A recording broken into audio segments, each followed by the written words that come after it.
someone that's like a close friend or family, but like you need a mentor in your life no matter what. So yeah, absolutely. My question is, I'm wondering how much hardship you want when you have children, how much hardship you want to forcefully give them, because if you're all millionaires and when you have children, you know that they're going to have an easy upbringing. And Andrew specifically, you know that growing up poor, growing up in the projects is probably what molded you. And every professional fighter, every successful fighter had a tough upbringing. Yeah. So if you have really rich children, they're not going to have the same drive that it takes to become successful. Correct. So how much are you going to forcefully implement hardship on rich kids? That's a good question. And it's something I've thought about in detail.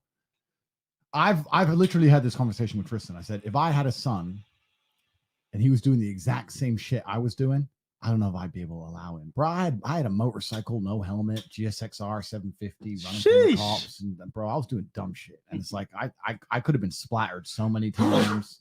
Here I am. So it's difficult. But there's a lot of famous people and rich people who make sure their kids have no money, but it can't only be about having no money. It's about having no safety net. It's all about being ruthless enough to say to your son, listen, you fucked up. Well, what do you mean you owe the mafia money? You're fucked up. And it's going to be hard to not bail his ass out because that's your son, right?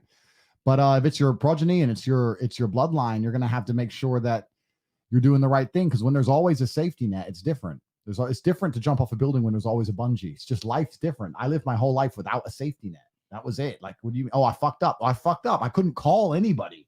And that teaches you something about life that I want my sons to have. I'm going to make sure they grow up in the correct environment.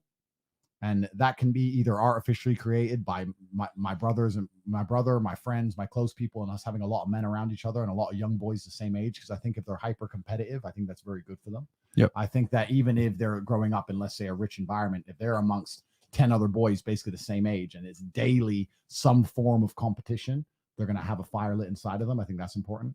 And a lot of it is one of the great things about my current position is I have geographical freedom.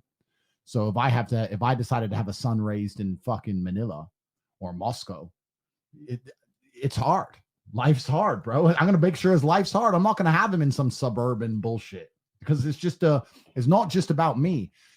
I'm going to do my best to program my children, of course, but the entire world that they're living in is going to program them. The shit they watch on the internet is going to program them. The friends they're hanging around with are going to program them. If I put them in a nice suburbia, all their friends, they're going to be going to their friends' houses and get milk and cookies and everything's fine. And it's going to be hard to say, no, they're out to get you. The Matrix is coming. People are like, what do you mean the Matrix is coming? I go to Ryan's house. I just play Nintendo. Life's fine. So I need them to be around an environment where everyone else kind of understands that harsh realities. And I'm going to do it to the best of my ability while also trying to protect him. I don't want anything bad to happen to my son. But in a worst case scenario, while we're being dead honest on the street, while we're being completely honest, in a worst case scenario, if something bad happened to my child when I was doing my very best to turn him into the best version of himself, I still think I could live with that. I still think I could live with that, saying, you know what? I was doing my very best to make him the man. That's what my job is as a father.